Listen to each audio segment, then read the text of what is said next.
You got me down again.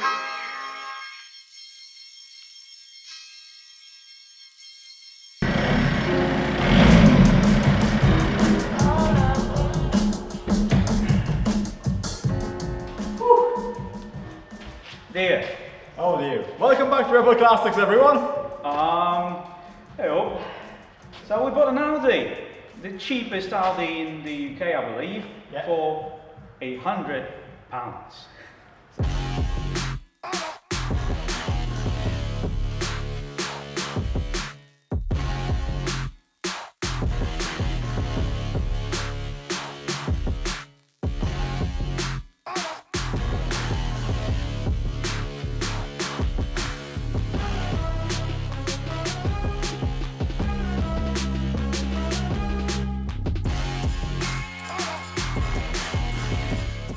This is now mine 2004 Audi A4 Sport Avant. With the best engine ever, The legendary 1.90 Di.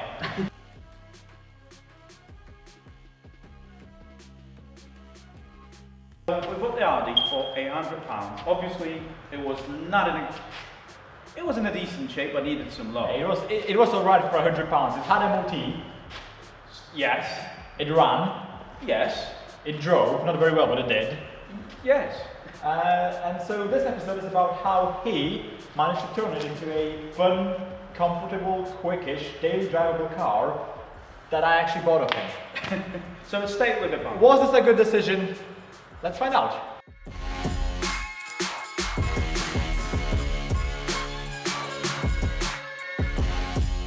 From factory, it's shipped with some interesting options, such as the Atlas Grey optional color, which back in 2004 costed £985, or about 10 times more than we paid for the car a few months back. Next up, we have the Sport Pack, which includes this nicely lowered suspension and 17-inch alloys, which made the car look a lot better than. Okay, so all in all, this car back in 2004 would set you back somewhere around £26,000, which, adjusting for inflation, would be 40 grand in 2020, which is about 400 times more than both paid for it. Which is a good value proposition, isn't it? Yeah, I mean, when you look at it this way, it's like, it's just depreciation, we love you. Yeah.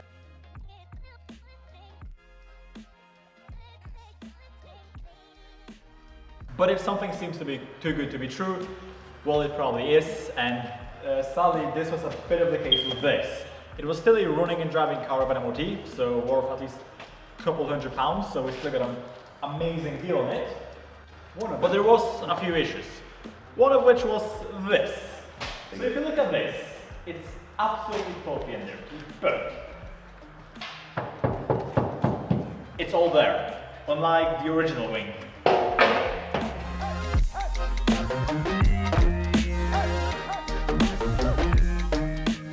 That was a bit of an issue, but we fixed it by ordering a new one off eBay. It was way cheaper than trying to save. There was no point of. There is no saving this. Yeah, it's way too late. Anyway, It's well and truly eaten. Thank you. Not healthy.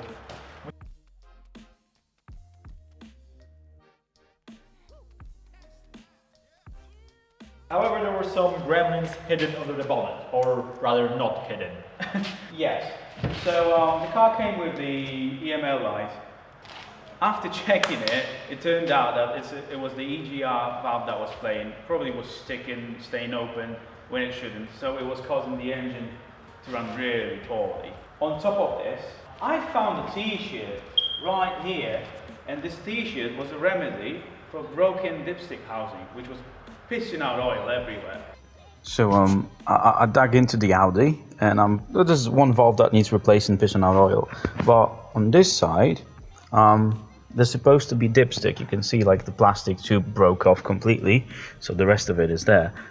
But so someone did it to, I don't know, to stop him from pissing oil everywhere. There was a T-shirt in there, maybe half of a T-shirt. Literally, I pulled it out of this place. So Wow. And I thought I've seen everything. Bloody hell. In total, Bob ended up taking apart half of the left side of the engine, so both intake manifolds. and exhaust manifold was taken off and cleaned. EGR was taken apart and cleaned. New dipstick was installed because it's like a £5 part. So it was just... I'm pretty sure the t-shirt costed more than the dipstick. I think so, yeah. After fixing all the issues with EGR, countless oil leaks, which were kind of like a game of whack-a-mole. You plug one in and there's another. Anyways, after we sorted all of this, well, we just kind of had to Do some stuff to it. well, we working with our friend Chris from CGK Performance on remaps of all sorts.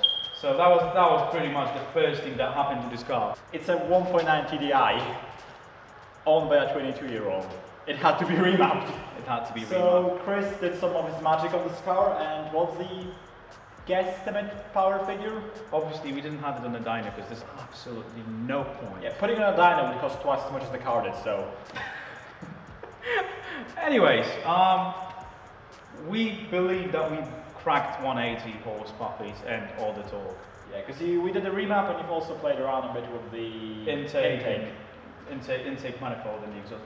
Mostly, there's a lot of casting in there that can be dremeled out. So it's always worth tinkering if you've got time. And on top of this, lately, we've got a fake Chinese K&N filter, but that's temporary. It's not fake. As a disclaimer, it doesn't do anything, it's just for the sound. But it makes stu noises, so I'm good with it. You know, I'm happy with it.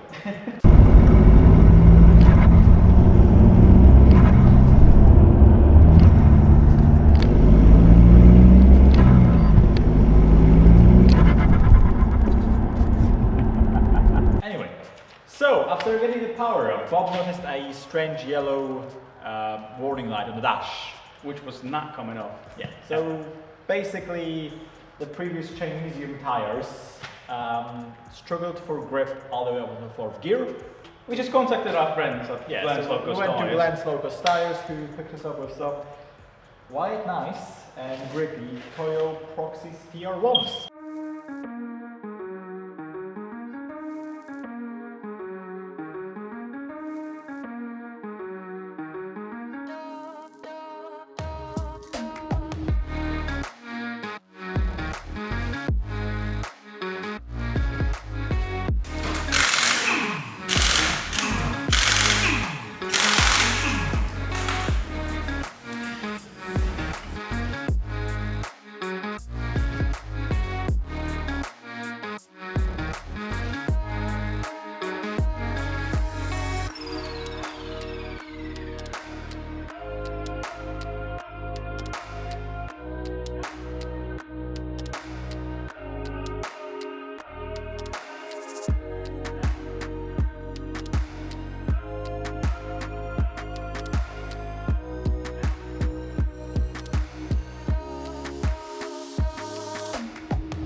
And I know what you're thinking, they're not ideal, but the value proposition on TR1s is quite good, so it's just... And they costed 3 times more than the car. So, I think those tires are pretty good for it. Yeah, they literally cost more than the car. So, how much did it cost and was it worth it? The car was £100, remap was £250, new wing costed £100, and a full service kit costed under £100. The tyres came up to 300 quid, a new thermostat set me back £7 and a new EGR 25. In total, the Audi so far costed me just under £900. Thank you both for working tirelessly on it, making it a a really nice car to own. It's a car I didn't see myself owning, to be honest. I was looking at something like a Mini Cooper S or Alfa Romeo Giulietta. That's the cheaper one, not the Juliet, I can't afford that. But anyway, this came across the shop, and you know what? It's an adventure. I don't really need an estate at this age yet, but if I'm ever going to own a diesel estate, it's probably about this age. Blah, blah, blah.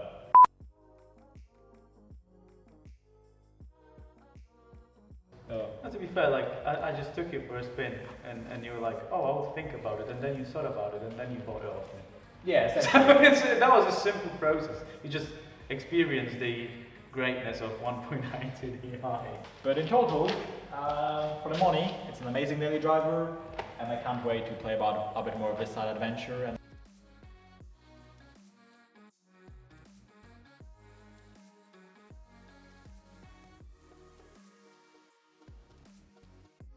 Anyways, like, comment, subscribe, stay tuned for more content. Hit the bell icon, whatever.